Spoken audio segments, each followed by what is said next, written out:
Cancer, welcome to the realm of astrology. This is your monthly horoscope for August 2021.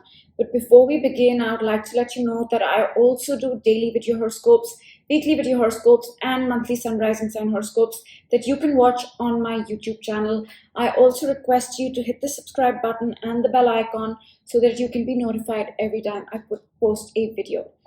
Now, Cancer, let's talk about the month of August. The month of August is an extremely intense one, and I won't go into the specifics in this video. If you want to know what the monthly entails, you can watch my August monthly video.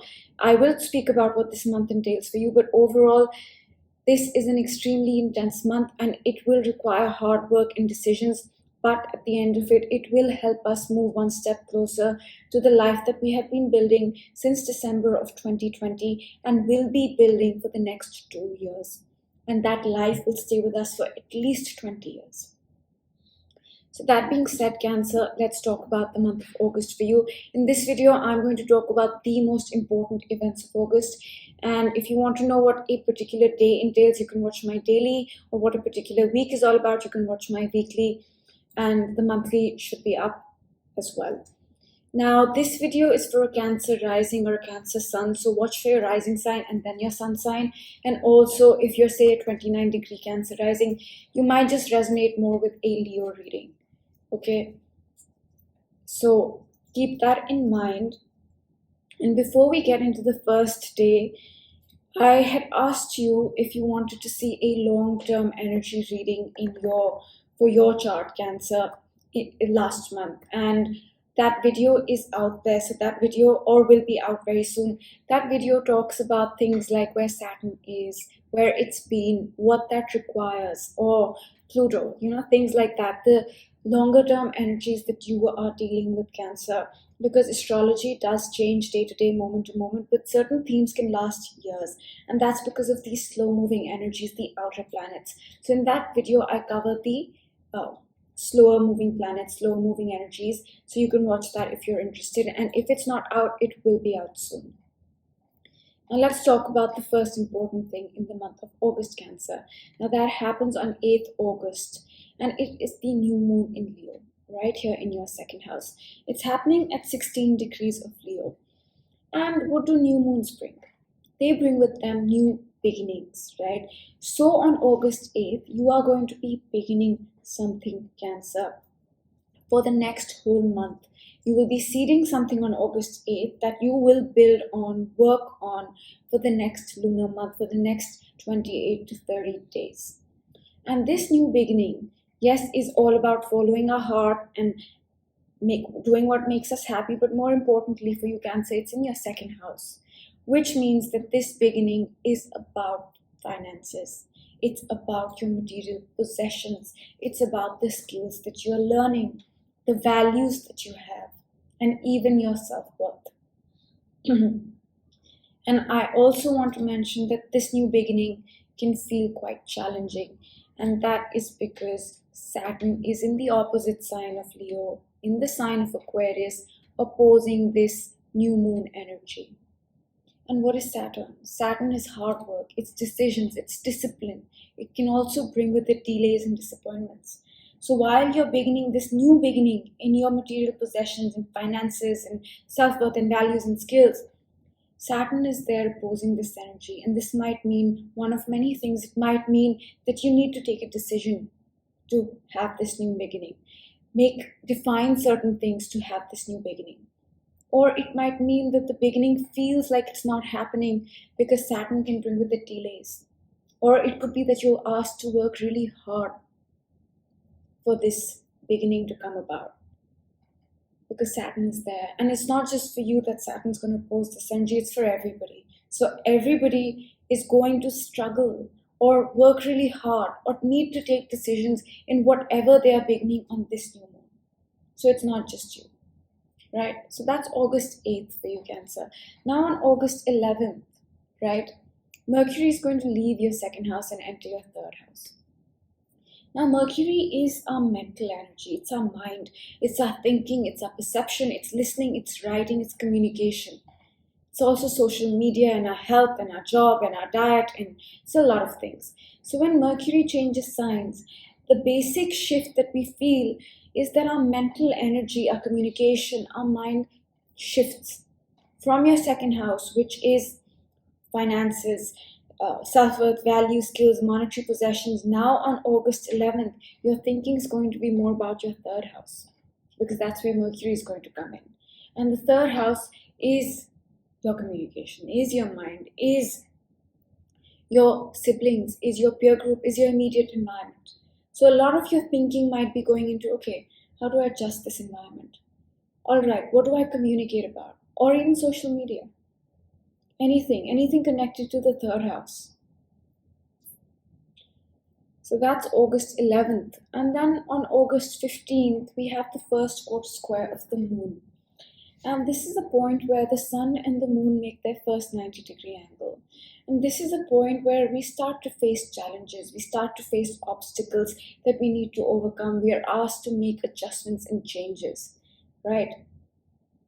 So this whole week starting August 15th is about that, making adjustments, making changes to the new beginning that happened on August 8th, connected to your finances, self-worth, values, skills, monetary possessions. Now is the time you're assessing this whole week. What about that beginning can I change? What is a better way to go about this? Okay, I'm learning the skill. Is there a better way I can learn the skill? For example, things like that. And then on August 16th, Venus is going to enter your fourth house. Now, Venus is a benefic. It gives blessings, it gives gifts. It also makes us more receptive to where it is transiting. Till August 16th, it is in your third house, giving you gifts, blessings, making you more receptive to communication, your social media, your immediate environment, siblings, peer group, things like that. But starting on August 16th, it is going to give you gifts and blessings and make you more receptive to your fourth house, which is your family, your foundation, your roots, your emotional, your deepest emotions. That's where the gifts will start to come in. And then on August 19th, we have Uranus going retrograde in your 11th house, Cancer.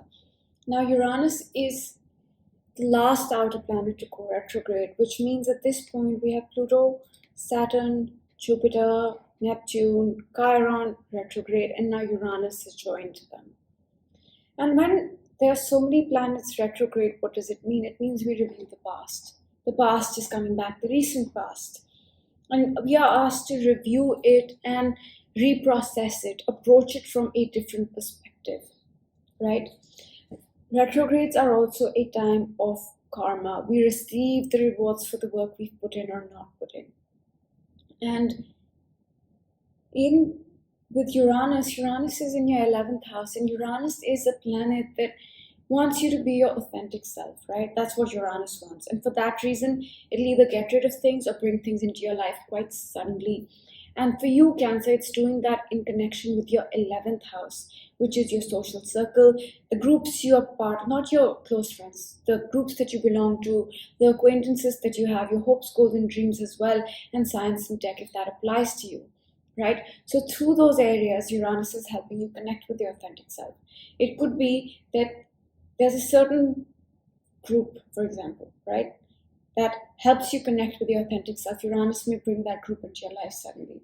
Or similarly, if there's something you're part of, say, a book club. This is just an example and quite a silly one, but it's an example. Say you're part of a book club and that's not letting you come into your authentic self. Uranus might just get rid of it.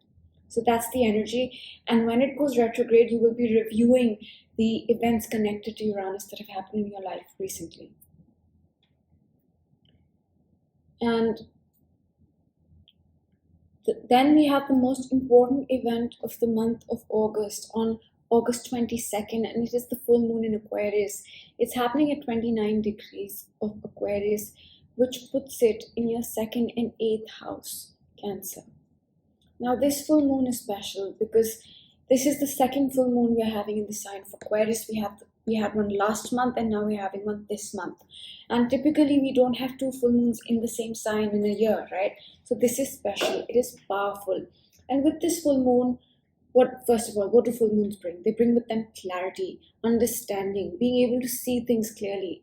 So at this full moon, the first thing you're understanding clearly, having more clarity about, is the new beginning that happened in your second house on August 8th, connected to your self-worth, value, skills, finances, monetary possessions.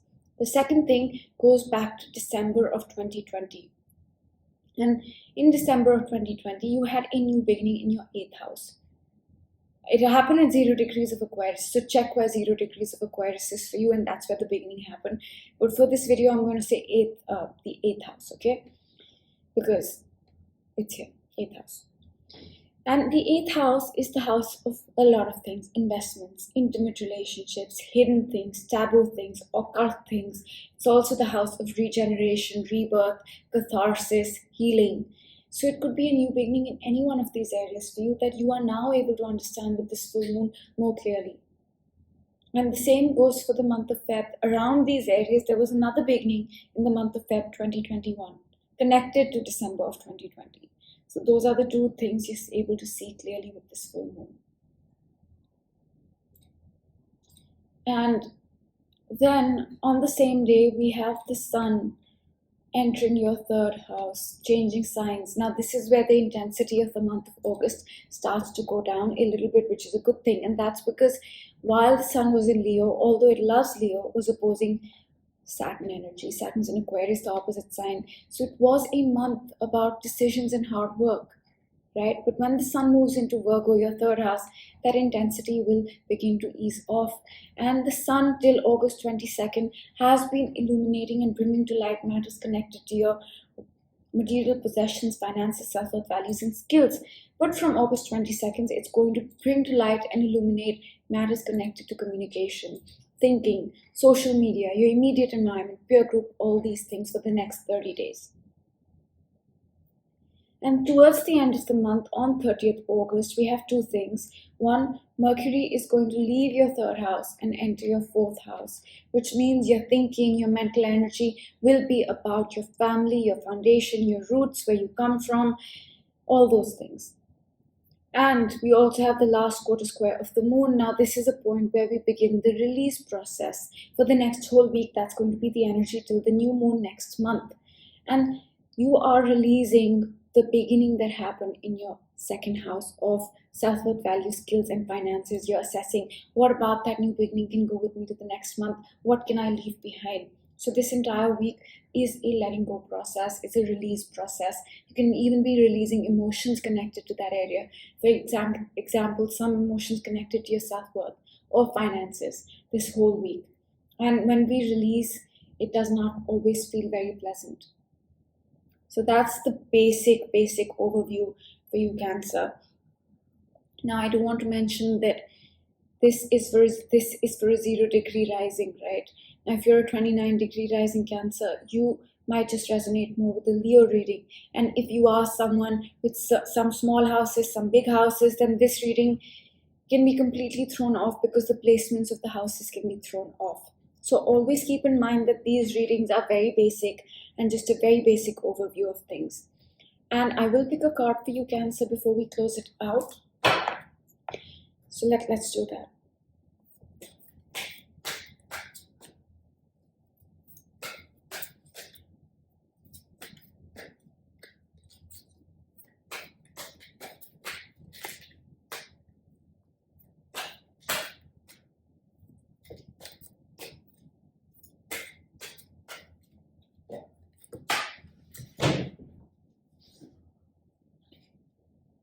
Okay, so it says a leg up. Let me show you the card. It says the leg up.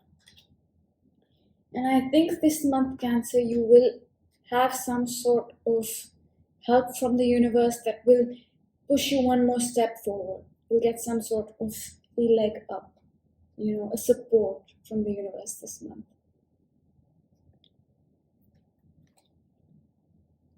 I will pick another card for you.